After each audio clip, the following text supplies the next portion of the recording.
floor is yours. Hello, candidate number 1. Anong sityo na? Sityo Mabilog po. Nasaan ang mga taga-sityo Mabilog? Maraming supporter ko. Maraming supporters ko. Nahaba-haba? Medyo po.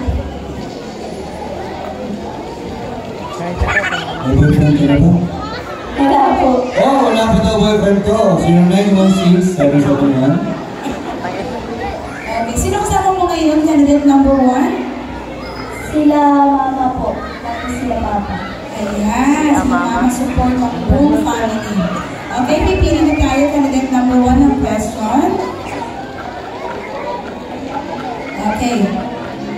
So, ito po ang tanong para sa ating candidate number 1. Bilang isang kabataan, paano mo maipagmamalaki ang katangian na mayroon ng iyong barangay? Ulitin ko ang tanong. Bilang isang kabataan, paano mo maipagmamalaki ang katangian na mayroon ng iyong barangay? Magandang gabi at isang mapagpalang piyesta po sa ating lahat. Maraming salamat po sa inyong napakagandang katanungan. Bilang isang kabataan, may pagmamalaki ko po ang aking barangay bilang isang kabataan sa pamamagitan ng pagpapamalaki po nito sa maraming tao. Barangay Buena Vista, barangay ko, ang barangay na mahal ko. Ang mga tao dito may pagmamahalan, pagbibigayan at pagtutulungan. At merong maganda at malinis na kapaligiran dahil ang mga namumuno dito ay maaasahan, mapagkakatiwalaan. At may magandang tanawin at bulubundukin. May mga tubig, ilog at bukal na ibinigay ang may kapal. Sadyang masasabi ko, ang barangay na ito ay pinagpala at kahanga-hanga. At bilang isang kabataan, kahit saan mang lumalok ng mundo ako magtungo, ay pagmamalaki ko ang barangay na ito. Barangay Buena Vista, barangay na pinagmulan ko, at barangay na mahal ko. At kahit kailan ay hindi sa magsasawang ipagmalaki sa buong mundo ang katangian at kagandahan na meron ang barangay Buena Vista. Yun lamang po. Salamat. Okay. Very much, candidate number 1. Now, we have candidate number 2. Ayan. Nasaan ang mga supporters ng candidate number 2? Dito. Saan si candidate number 2? Si Dumalong. Sitio Dumalog! Nasaan ang mga taga Sitio Dumalog? Yun. 5, 6, 7, 8, 9,000. Okay. Sino kasama mo ngayon? Candidate number 2? Ang mama ko po. Ang mama ko po. Mercedes ko. Maganda mo. Hi mama, magandang po. May boyfriend ka na ba? Wala po. Safe ka na Hindi nandito. ko po alam. Sigurado pagkatapos ito, meron na pagpapalang sa'yo. Promise. Hindi ko natin sure. Okay. So, Pupunta tayo. Makita-kita ang ganda mo sa payo. okay, candidate number 2, ito ang iyong katanungan. Sa palagay mo, ano ang maganda at pangit na maidudulot sa iyo ng social media at bakit? Sa palagay mo, ano ang maganda at pangit na maidudulot sa iyo ng social media at bakit?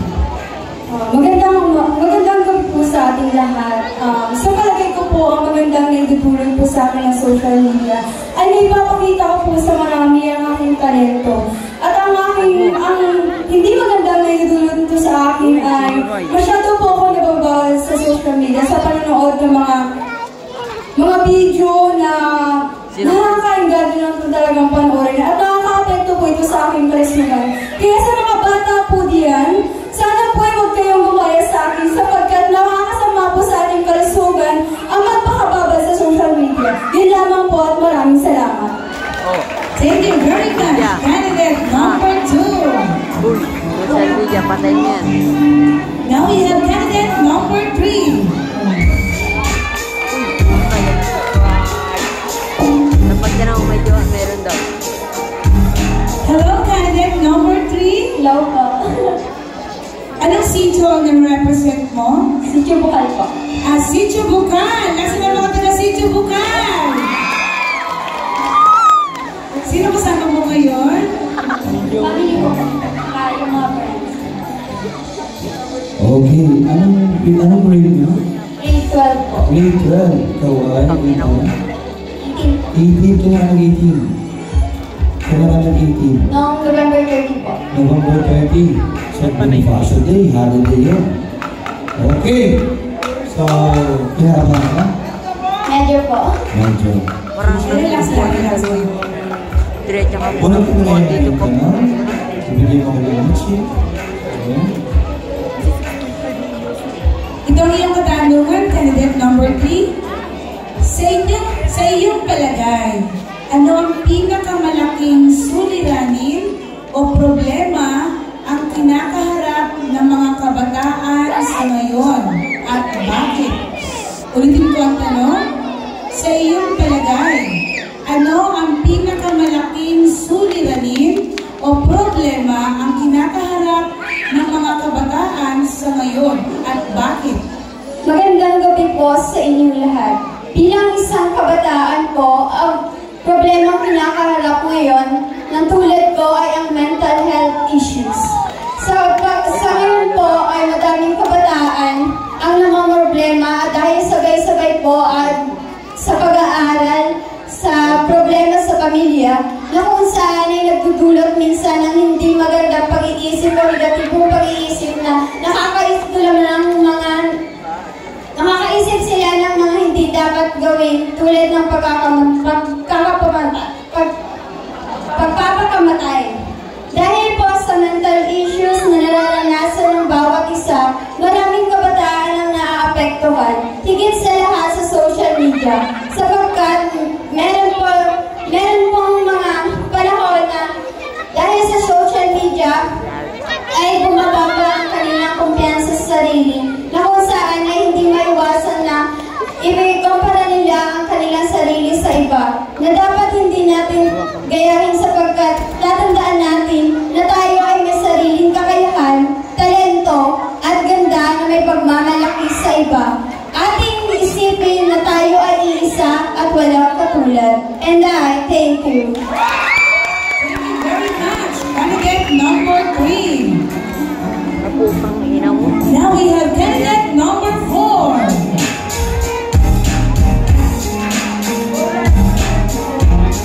Hello, candidate number 4.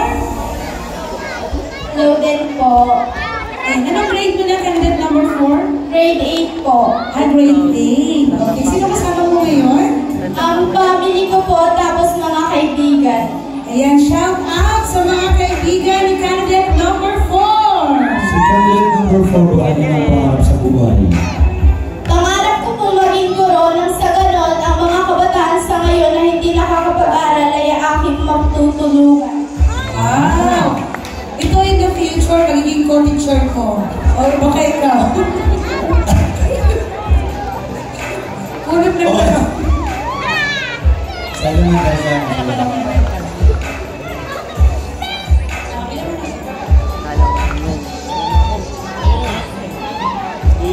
Okay, candidate number 4, ito ang iyong katanungan. Bilang isang kabataan, ano ang magagawa mo upang makatulong sa magulang? Bilang isang kabataan, ano ang magagawa mo upang makatulong sa magulang? Magandang gabi! Maraming salamat po sa inyong napakagandang katanungan. Bilang isang kabataan, upang ako ay makatulong sa aking mga magulang sa gitna ng aking pagiging isang estudyante, ay una sa lahat ay ang pagtulong sa mga gawaing bahay at maging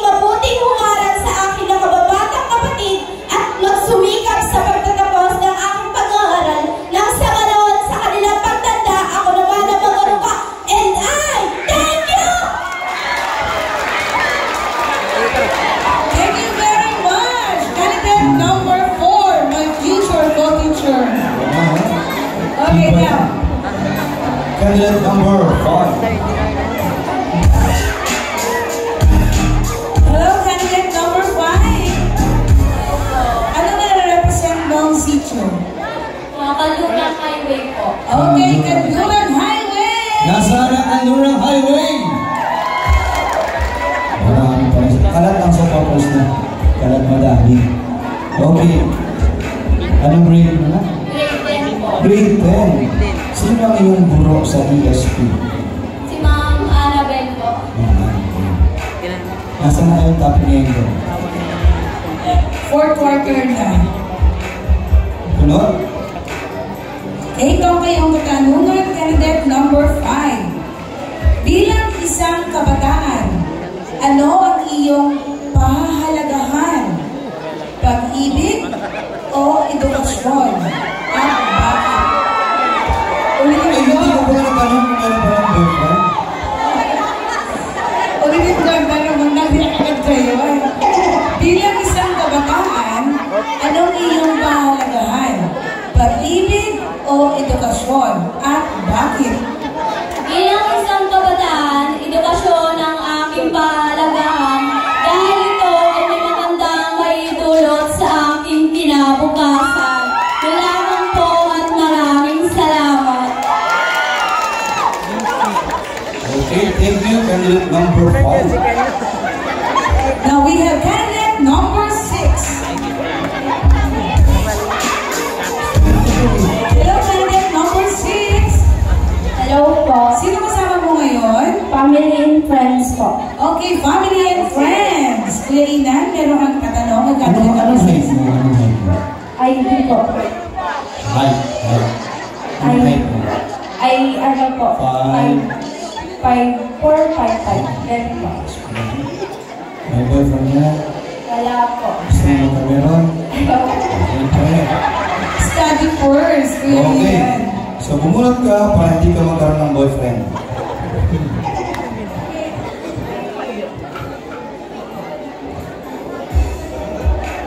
Okay, candidate number 6. Ito ang iyong katanungan.